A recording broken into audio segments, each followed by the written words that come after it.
ಇತ್ತೀಚಿನ ಸಂಚಿಕೆಗಳನ್ನು ಜಾಹೀರಾತಿನ ಕಿರಿಕಿರಿ ಇಲ್ಲದೆ ನೋಡಿ.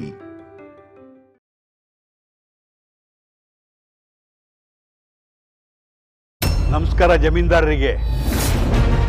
ನನಗೆ ಆಚಾರ್ಯರ ಜೊತೆ ಒಳ್ಳೆ ಒಡನಾಟ ಇತ್ತು.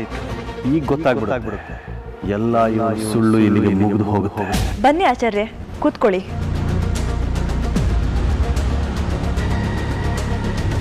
ಇವ್ರು ಯಾರು ಅಂತ ಗೊತ್ತಾಗ್ತಿಲ್ವಾ ಬಾಬಾಜಿ ನಿಮಗೆ? ನನಗೆ ಗೊತ್ತಾಗ್ತಾ ಇಲ್ಲ.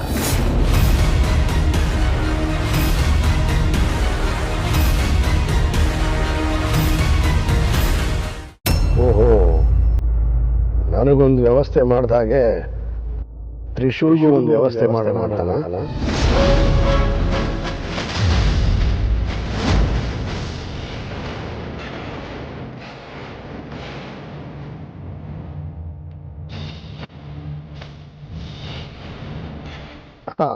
ಅಂದರೆ ನಾನು ಬಂದ ಹಾಗೆ ತ್ರಿಶೂಲು ಬರಬೇಕು ಅಂತಲ್ಲ?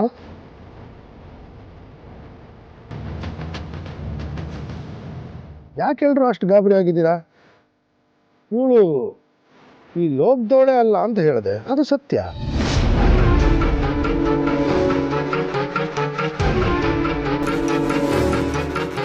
ರೀ, ಏನ್ರಿ ಮಾತಾಡ್ತಾ ಇದ್ದೀರಾ? ಈ ಲೋಕದೋಳಲ್ಲ ಅಂದ್ರೆ ಇನ್ಯಾವ ಲೋಕದೋಳು?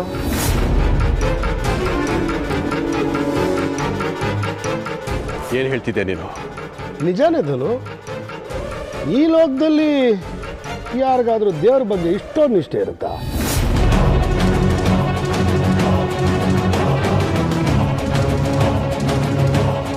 ಮನೆಯವ್ರ ಮೇಲೆ ಇಷ್ಟೊಂದು ಪ್ರೀತಿ ಇರಕ್ಕೆ ಸಾಧ್ಯನಾ? ಮಾಡೋ ಕರ್ಮದಲ್ಲಿ ಇಷ್ಟೊಂದು ಜವಾಬ್ದಾರಿ ಇರಕ್ಕೆ ಸಾಧ್ಯನಾ? ಅದಕ್ಕೆ ಹೇಳಿದ್ದು ಇವಳು ಈ ಲೋಕದೋಳೆ ಅಲ್ಲ, ದೇವಲೋಕಕ್ಕೆ ಸೇರಿದವಳು ಅಂತ.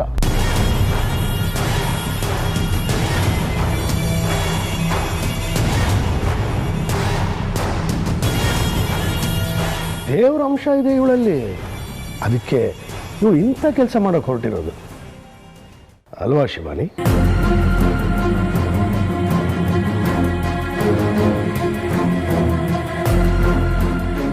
ನಮಸ್ಕಾರ ಜಮೀನ್ದಾರರಿಗೆ.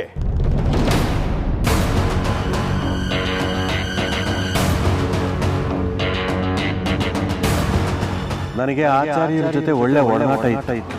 ಈಗ ಗೊತ್ತಾಗ್ಬಿಡುತ್ತೆ ಎಲ್ಲ ಸುಳ್ಳು ಇಲ್ಲಿಗೆ ಮುಗಿದು ಹೋಗುತ್ತೆ. ನೀವು ಬಂದ ವಿಚಾರ ಗೊತ್ತಾಯಿತು, ಹಾಗೆ ಒಂಚೂರು ಕೆಲಸನೂ ಇತ್ತು, ಹಾಗೇ ನಿಮ್ಮನ್ನು ಮಾತಾಡ್ಸ್ಕೊಂಡು ಹೋಗೋಣ ಅಂತ ಬಂದೆ. ನೀವು ಬಂದಿರೋ ವಿಚಾರನ ಶಾನ್ ಬೋಗ್ರೆ ಹೇಳಿದರು. ಬನ್ನಿ ಆಚಾರ್ಯ, ಕೂತ್ಕೊಳ್ಳಿ.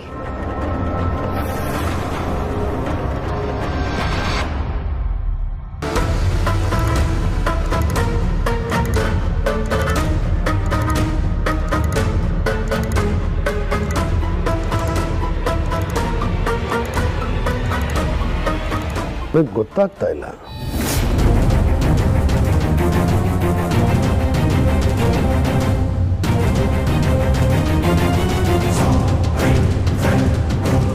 ಏನು ಗೊತ್ತಾಗ್ತಿಲ್ಲ? ಇವ್ರು ಯಾರು ಅಂತ ಗೊತ್ತಾಗ್ತಿಲ್ವಾ ಬಾಬಾಜಿ ನಿಮಗೆ?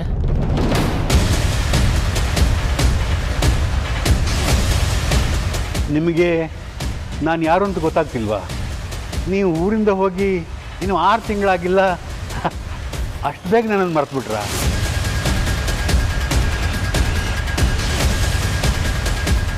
ಏನಾಗಿದೆ ದಿಗ್ವಿಜಯ ನಿನಗೆ? ಅವ್ರು ಬಂದು ಪ್ರೀತಿಯಿಂದ ಮಾತಾಡಿಸ್ತಾ ಇದ್ದಾರೆ, ಇವ್ರು ಯಾರು ಗೊತ್ತಿಲ್ಲ ಅಂತ ನೀನು ಹೇಳ್ತಾ ಇದೆಯಲ್ವ? ಗೊತ್ತಾಗುತ್ತೆ, ಈಗ ಈ ಕ್ಷಣ ಗೊತ್ತಾಗುತ್ತೆ ಇವನು ಯಾರು.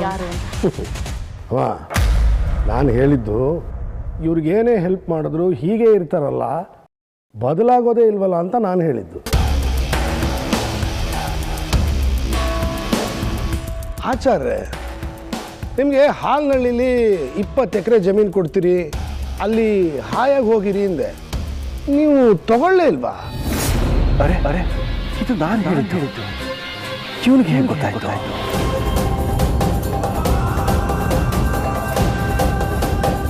ವಾಸ ಮಾಡ್ತಾ ಇಲ್ವೇನ್ರಿ ನೀವು? ಮತ್ತೆ ಇದೇ ಊರಲ್ಲಿದ್ದೀರಾ?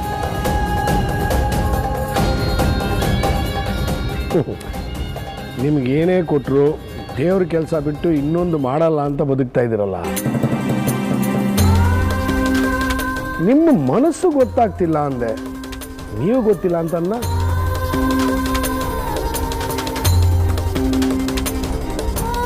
ತಲತಲಾಂತರದಿಂದ ದೇವರ ಪಾದಗಳಲ್ಲೇ ಬದುಕು ಕಟ್ಕೊಂಡವ್ರು ನಾವು. ಹಣ ಒಡವೆ ಜಮೀನು ಅಂತ ಸಿಕ್ಕಿದ್ರೆ ನಮಗೆ ಬದುಕಕ್ಕಾಗಲ್ಲ.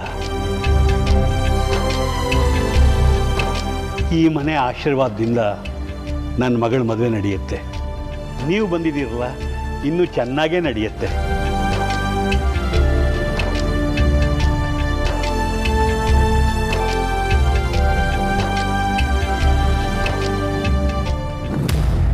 ರೀ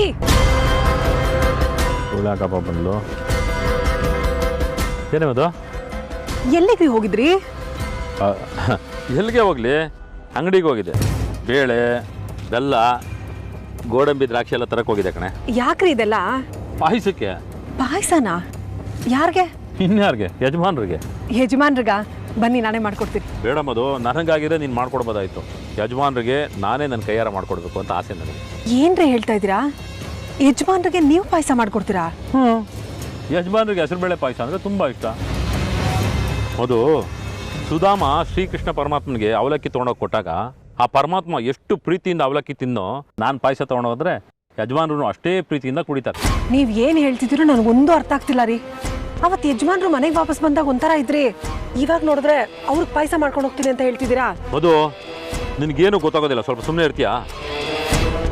ಏಯ್, ನಿನಗೇನೇ ಗೊತ್ತಾಗುತ್ತೆ ನನ್ನ ಅವರ ಸಂಬಂಧ. ನಾನು ಚಿಕ್ಕ ವಯಸ್ಸಿಂದ ಅವ್ರಿಗೆ ಪಾಯಸ ಮಾಡ್ಕೊಡ್ತಾ ಇದ್ದೀನಿ, ಇವತ್ತು ಅವ್ರಿಗೆ ಪಾಯಸ ಮಾಡ್ಕೊಡ್ತಾ ಇದ್ದೀನಿ ಅಷ್ಟೇ. ರೀ, ನೀವ್ ಏನ್ ಹೇಳ್ತಿದ್ರೋ ನನ್ಗೊಂದು ಅರ್ಥ ಆಗ್ತಿಲ್ಲ. ಅವ್ರ ಮನೆಗೆ ಬಂದಾಗ ಗರ ಬಡ್ದಿರೋ ತರ ನಿಂತಿದ್ರಿ, ಇವಾಗ ನೋಡಿದ್ರೆ ಪಾಯಸ ಮಾಡ್ಕೊಂಡು ಹೋಗ್ತೀನಿ ಅಂತ ಹೇಳ್ತಿದ್ದೀರಾ? ಏಯ್, ಇದು ನನ್ನ ಯಜಮಾನ್ರ ವಿಚಾರ, ನೀನು ಅಡ್ಡ ಬರೋಣ. ಏನ್ ಮಾತು ಅಂತ ಆಡ್ತಿದ್ದೀರೋ ನನ್ಗೊಂದು ಅರ್ಥ ಆಗ್ತಿಲ್ಲ ರೀ. ಏನಾದ್ರೂ ಮಾಡ್ಕೊಳ್ಳಿ. ಅವನದೊಂಥರ ಟೆನ್ಷನ್ನು, ಇವಳು ಒಂಥರ ಟೆನ್ಷನ್. ನನಗೆ ನಾನು ಯಾಕೆ ಪಾಯಸ ಮಾಡ್ತಾ ಇದ್ದೀನಿ ಅಂತ ನಿನಗೇನೇ ಗೊತ್ತು. ನನ್ನ ಮೇಲೆ ಅನುಮಾನ ಪಟ್ಟಿದ್ದನೋ ಇಲ್ವಂತ ಪರೀಕ್ಷೆ ಮಾಡೋದಕ್ಕೋಸ್ಕರನೇ ಈ ಪಾಯಸ ಮಾಡ್ತಾ ಇರೋದು.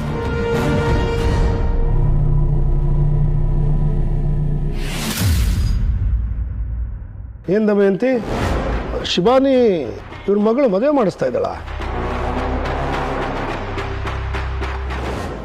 ಒಳ್ಳೆ ಕೆಲಸನೇ, ಆದರೆ ಪೂಜೆ ವ್ರತ ಅಂತ ಅದ ರೀ, ಅದನ್ನ ಸುಮಂಗಲಿ ವ್ರತ ಅಂತ ಹೇಳ್ತಾರೆ. ಅದ್ರ ಬಗ್ಗೆ ಶಿವಾನಿಗೇನು ಗೊತ್ತೇ ಇರಲಿಲ್ಲ. ಆಚಾರ್ಯರ ಮಗಳೇ ಅವಳಿಗೆ ಫುಲ್ ಸಪೋರ್ಟ್ ಮಾಡಿದ್ದು.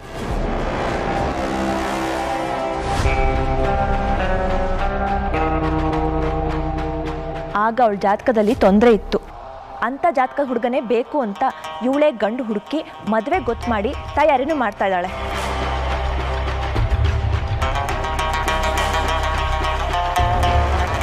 ಅದ್ರ ವಿಚಾರವಾಗೇ ಮಾತಾಡ್ತಾ ಇದ್ವಿ. ಈ ಹಾವು ಭೂಮಿಯಲ್ಲಿರೋರು ಮದುವೆ ಮಾಡಿಸ್ತಾ ಇದ್ದಾಳೆ. ಹಾಗಂದ್ರೆ ಅವಳು ಮಾಡ್ತಾ ಇರೋ ಪೂಜೆ ಸಾಮಾನ್ಯ ಪೂಜೆ ಅಲ್ಲ, ಬೇರೆ ಏನೋ ಒಂದು ಕಾರಣ ಇರುತ್ತೆ. ತಿಳ್ಕೊಬೇಕು. ಈಗ ನಾನು ಇವಳು ಪರ ಇಟ್ಕೊಂಡು ಮುಂದಕ್ಕೆ ಹೋಗ್ಬೇಕು.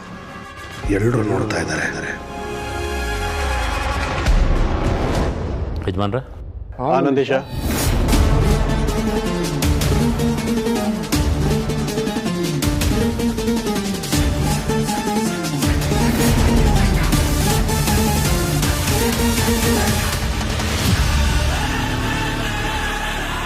ಏನಿದು ನಂದೀಶ್ ಅಂಕಲ್ ಯಜಮಾನ್ರೆ ಅಂತ ಕರೆದಿದ್ದಕ್ಕೆ ಇಬ್ರು ಒಂದೇ ಸತಿ ಉತ್ತರ ಕೊಟ್ಟರಲ್ಲ. ಏನೋ ತಂದಿದ್ಯಾ? ಪಾಯಸ ಯಜಮಾನ್ರ, ನಿಮಗೆ ಹೆಸರುಬೇಳೆ ಪಾಯಸ ಅಂದರೆ ಇಷ್ಟ ಅಲ್ವಾ, ಅದಕ್ಕೆ ತಂದಿದ್ದೀನಿ. ಫ್ಯಾಂಟಾಸ್ಟಿಕ್ ಕಣೋ ನೀನು. ನನಗೆ ನೆನ್ನೆನೇ ಪಾಯಸ ಕುಡಿಬೇಕು ಅಂತ ಅನಿಸಿತ್ತು, ನೀನು ಇವತ್ತು ಮಾಡ್ಕೊಂಬಂದಿದ್ಯಾ. ಅದ್ಭುತ ಕಣೋ ನೀನು. ಅದಕ್ಕೆ ಹೇಳೋದು ನಮ್ಮ ಸ್ನೇಹ ಗ್ರೇಟ್ ಅಂತ.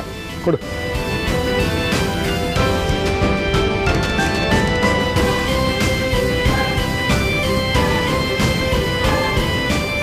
ನಂದೀಶ, ಎಷ್ಟು ವರ್ಷಗಳು ಕಳೆದೋದ್ರೂ ಕೈ ರುಚಿ ಬದಲಾಗಿಲ್ಲ ಕಣೋ.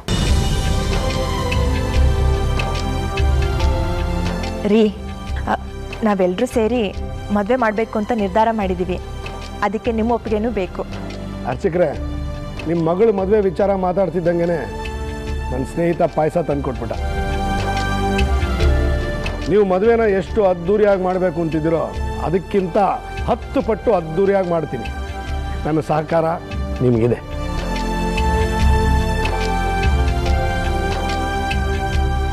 ನನ್ನ ಸೊಸೆ ಶಿವಾನಿ ಮದುವೆ ಮಾಡ್ತಿದ್ದಾಳೆ ಅಂದಮೇಲೆ ಅದ್ರ ಹಿಂದೆ ಒಳ್ಳೆ ಉದ್ದೇಶ ಇರುತ್ತೆ. ನಾನು ಬೇಡ ಅಂತೀನ?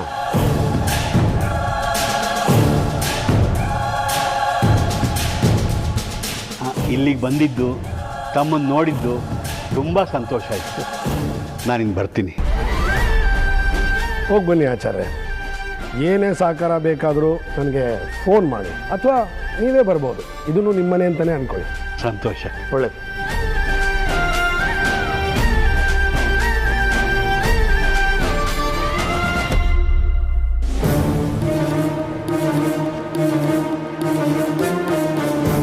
ನೀನು ಈ ಮದುವೆ ಮಾಡಿಸ್ತಾ ಇದೆಯಾ ಅಂದರೆ ಅದಕ್ಕೊಂದು ಬಲವಾದ ಕಾರಣ ಇರುತ್ತೆ.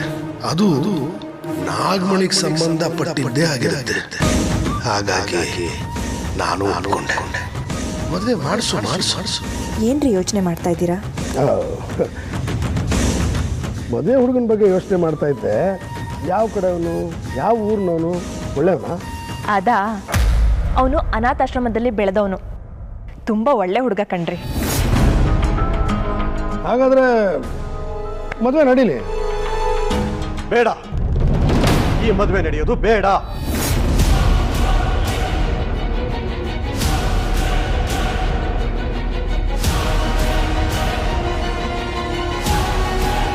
ಅವನ ಬಗ್ಗೆ ಯಾರಿಗೂ ಏನೂ ಸರಿಯಾಗಿ ಗೊತ್ತಿಲ್ಲ.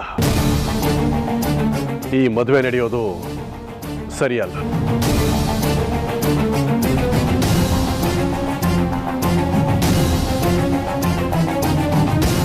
ಇದೊಂದು ಹೆಣ್ಣಿನ ಜೀವನದ ಪ್ರಶ್ನೆ. ಅವಳ ಜೀವನ ಹಾಳಾಗೋದು ಬೇಡ.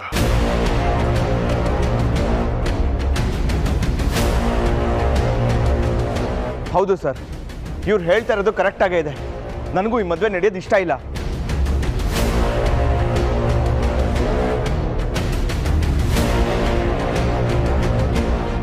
ನಿನ್ನೆ ನೀವು ಬರೋದಕ್ಕೂ ಮುಂಚೆ ನಾವು ಇದೇ ವಿಚಾರ ಮಾತಾಡ್ತಿದ್ವಿ. ಆ ಹುಡುಗನ ಬಗ್ಗೆ ನನಗೆ ತುಂಬ ಅನುಮಾನ ಇದೆ. ಅನುಮಾನಗಳಿದ್ದಾಗ ಮದುವೆ ನಡೀಬಾರ್ದು.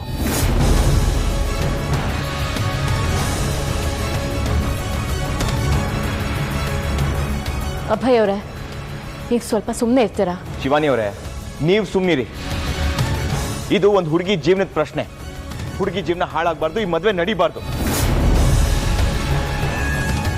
ಒಂದು ಹೆಣ್ಣಿಗೆ ಅನ್ಯಾಯ ನಡೀತಿರ್ಬೇಕಾದ್ರೆ ಅದು ಗೊತ್ತಿದ್ರು ಸುಮ್ಮನೆ ಇರಬೇಕಾ? ಇದಕ್ಕೆ ನಾನು ಒಪ್ಪಲ್ಲ. ಒಪ್ಪಕ್ಕೆ ಬಿಡೋಕ್ಕೆ ನೀನು ಯಾರು? ನಾನು ಹೆಚ್ಚಿಗೆ ನಂಬೋದು ನನ್ನ ಮಗನ್ನ, ಅದು ಬಿಟ್ಟರೆ ನನ್ನ ಸೊಸೆನ. ಅವಳಿ ಮದುವೆ ಮಾಡಿಸ್ತಿರೋವಾಗ ಮದುವೆ ನಡೆದೇ ನಡೆಯುತ್ತೆ. ನಾನೇ ಮುಂದೆ ನಿಂತು ಮದುವೆ ಮಾಡ್ತೀನಿ.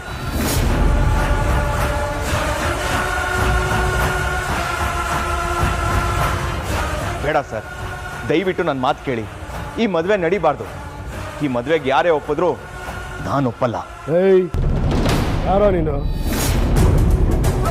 ಪೊಲೀಸ್ ಆಫೀಸರ, ಬ್ರೋಕರ?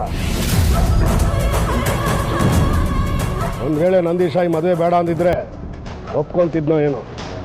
ನೀನು ಹೇಳಿದ್ರೆ ನಾನು ಒಪ್ಕೊಂಡ್ಬಿಡ್ತೀನ?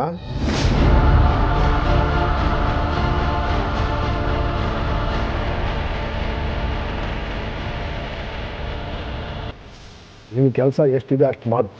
ಅಲ್ಲ, ಅದು ಹಾಗಲ್ಲ. ನಮ್ಮ ಮನೆ ವಿಷಯ ಮನೆಯವ್ರು ಮಾತಾಡಿದ್ರೆ ಚಂದ, ಹೊರಗ್ನೋರಲ್ಲ.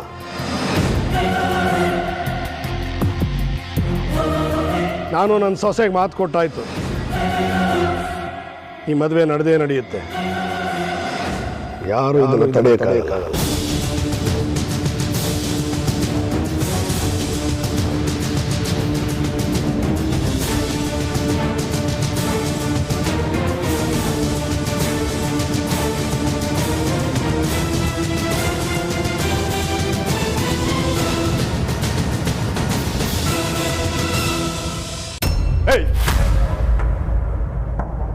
ಯಾರೋ ನೀನು? ನಮ್ಮನೆ ವಿಷಯಗಳನ್ನ ಡಿಸೈಡ್ ಮಾಡೋದಕ್ಕೆ ಯಾರೋ ನಿನಗೆ ಅಧಿಕಾರ ಕೊಟ್ಟಿದ್ದು? ಯಾರೋ ನೀನು? ನಿಮ್ಮಪ್ಪ.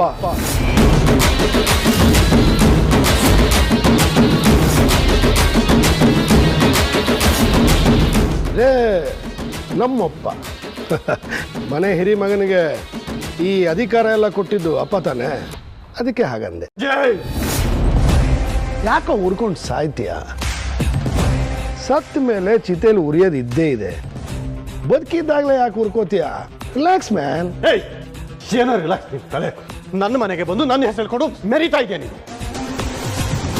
ನಿನ್ನ ಹೆಸರು ಹೇಳ್ಕೊಂಡು ನಾನು ಮೆರಿತಾ ಇದ್ದೀನಿ. ಏನಪ್ಪ ಅಂತ ಹೆಸರು ನಿಂದು? ದಿಗ್ವಿಜಯ. ನನ್ನ ಹೆಸರು ದಿಗ್ವಿಜಯ. ಏನು ದೆವ್ವ ಮೆಟ್ಕೊಂಡಿದ್ಯೋ ನಿನಗೆ?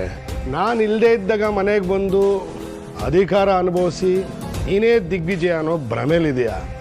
ಇರೋನು ಒಬ್ಬನೇ ದಿಗ್ವಿಜಯ, ಅದು ನಾನು. ಅದು ನಾನು.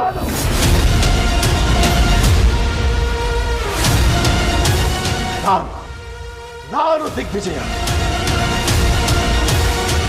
ನಾನು ನನ್ನ ತಮ್ಮನ ರೂಪದಲ್ಲಿ ಬಂದಿದ್ದೀನಿ ಅಷ್ಟೇ. ಅವನ ವೇಷದಲ್ಲಿದ್ದೀನಿ ಅಷ್ಟೇ.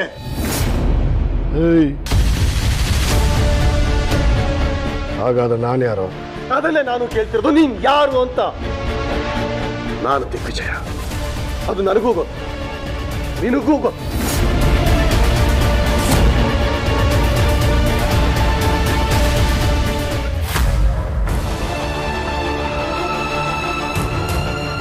ನನ್ನ ಮನೆಯಲ್ಲಿ ನಾನೇ ಯಾರು?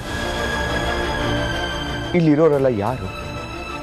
ನಮ್ಮಪ್ಪ, ನಮ್ಮಮ್ಮ, ನನ್ನ ಅಜ್ಜಿ, ನನ್ನ ಹೆಂಡತಿ. ಆದರೆ ಇವ್ರಿಗೆಲ್ಲ ನಾನು ಯಾರು ಅನ್ನೋದೇ ಗೊತ್ತಿಲ್ಲ. ಯಾಕಂದ್ರೆ ಅದಕ್ಕೆ ಕಾರಣನೇ ಈ ರೂಪ ಪಡ್ಕೊಂಡ್ರೆ ನನ್ನ ಎಲ್ಲ ಗೊಂದಲಗಳಿಗೂ ಉತ್ತರ ಸಿಗುತ್ತೆ ಅನ್ಕೊಂಡೆ. ಆದರೆ ಇವರೆಲ್ಲ ನಾನು ಏನು ಹೇಳಿದ್ರು ನಂಬ್ತಾನೆ ಇಲ್ಲ. ಈ ರೂಪದಿಂದ ತೊಂದರೆಗಳೇ ಹೆಚ್ಚಾಗ್ತಾ ಹೋಗ್ತಿದೆ. ನನ್ನ ಹೆಂಡತಿ ಶಿವಾನಿ ತ್ರಿಶೂಲ್ ಬರ್ಲಿ ಅಂತ ಒದ್ದಾಡ್ತಿದ್ದಾಳೆ. ಕಷ್ಟದ ವ್ರತಗಳನ್ನ ಮಾಡ್ತಿದ್ದಾಳೆ. ನಮ್ಮಮ್ಮ, ನಮ್ಮ ಅಜ್ಜಿ ತ್ರಿಶೂಲ್ ಎಲ್ಲಿದ್ದಾನೆ, ಯಾವಾಗ ಬರ್ತಾನೆ, ಅವನಿಗೆ ಏನಾಗಿದ್ಯೋ ಅಂತ ಆತಂಕದಲ್ಲಿ ಕಾಯ್ತಿದ್ದಾರೆ. 1000 ಪ್ರಶ್ನೆಗಳಿಗೆ ಈ ರೂಪ ಉತ್ತರ ಕೊಡುತ್ತೆ ಅನ್ಕೊಂಡೆ. ಆದ್ರೆ ಏನಾಯ್ತು? ಏನೂ ಪ್ರಯೋಜನ ಆಗ್ಲಿಲ್ಲ.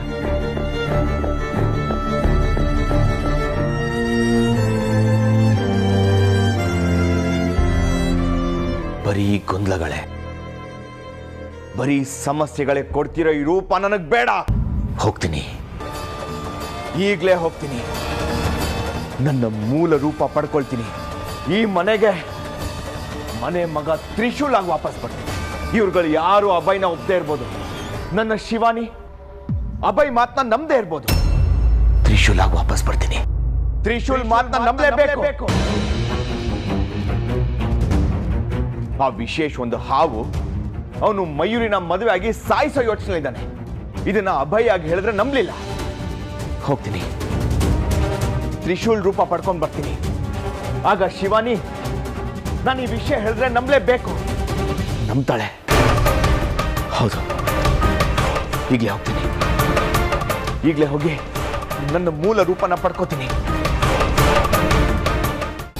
ನಮ್ಮಿಬ್ರಿಗೆ ಗೊತ್ತಾಗಿ ಏನೋ ಪ್ರಯೋಜನ? ಮನೆಯವ್ರಿಗೆಲ್ಲ ಗೊತ್ತಾಗಬೇಕಲ್ವ? ನೀನೇ ಹೇಳು. ಎಲ್ರನ್ನೂ ಕರಿತೀನಿ, ನೀನೇ ದಿಗ್ವಿಜಯ ಅಂತ ಹೇಳಿ. ಗೋವಿಂದ, ದಮಯಂತಿ, ಅಮ್ಮ ಎಲ್ಲರೂ ಬನ್ನಿ. ಇವನೇನು ಸೀಕ್ರೆಟ್ ಹೇಳ್ಬೇಕಂತ.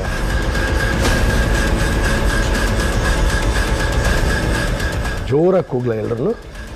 ಕರೆದ ತಕ್ಷಣ ಬಂದ್ಬಿಡ್ತಾರೆ. ಕೂಗ್ಲಾ?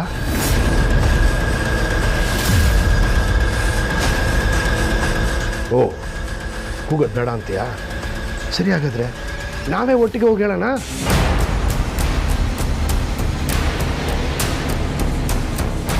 ಆಮೇಲೆ ಬದುಕಬೇಡ, ಮನೆಯಿಂದಲೇ ಓಡಿಸ್ಬಿಡ್ತೀನಿ. ಮಾತು ಕೇಳದೆ ಇದ್ರೆ ತಮ್ಮ ಅಂತನೂ ನೋಡದೆ ಗುಂಡಿಟ್ಟು ಸಾಯಿಸ್ಬಿಡ್ತೀನಿ. Get out.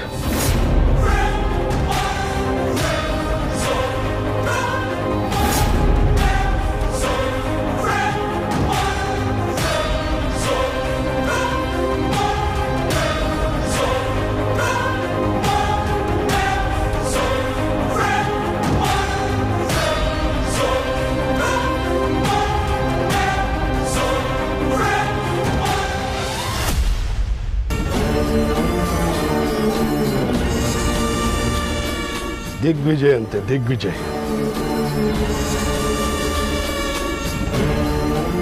ಹಾಗಾದ್ರೆ ನಾನ್ಯಾರು?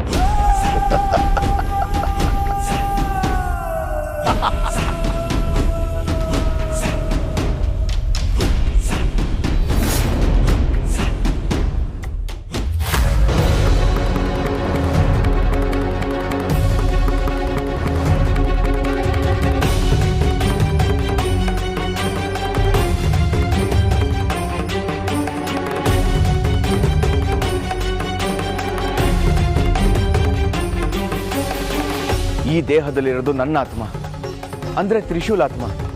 ಆ ದೇಹದಲ್ಲಿರೋದು ಅಭಯಾತ್ಮ. ಮೊದಲು ಹೋಗಿ ನಾನು ನನ್ನ ದೇಹ ಪಡ್ಕೋಬೇಕು. ನನ್ನ ಆತ್ಮ ನನ್ನ ದೇಹದೊಳಗೆ ಸೇರ್ಕೋಬೇಕು. ನನ್ನ ಮೂಲ ರೂಪದಲ್ಲಿ ನಾನು ನನ್ನ ಮನೆಗೆ ಹೋಗಬೇಕು. ಆಗಲೇ ಅವರೆಲ್ಲರೂ ನನ್ನ ನಂಬೋದು. ಬಂದಿರೋ ಸಮಸ್ಯೆಗೆ ಪರಿಹಾರ ಸಿಗುತ್ತೆ.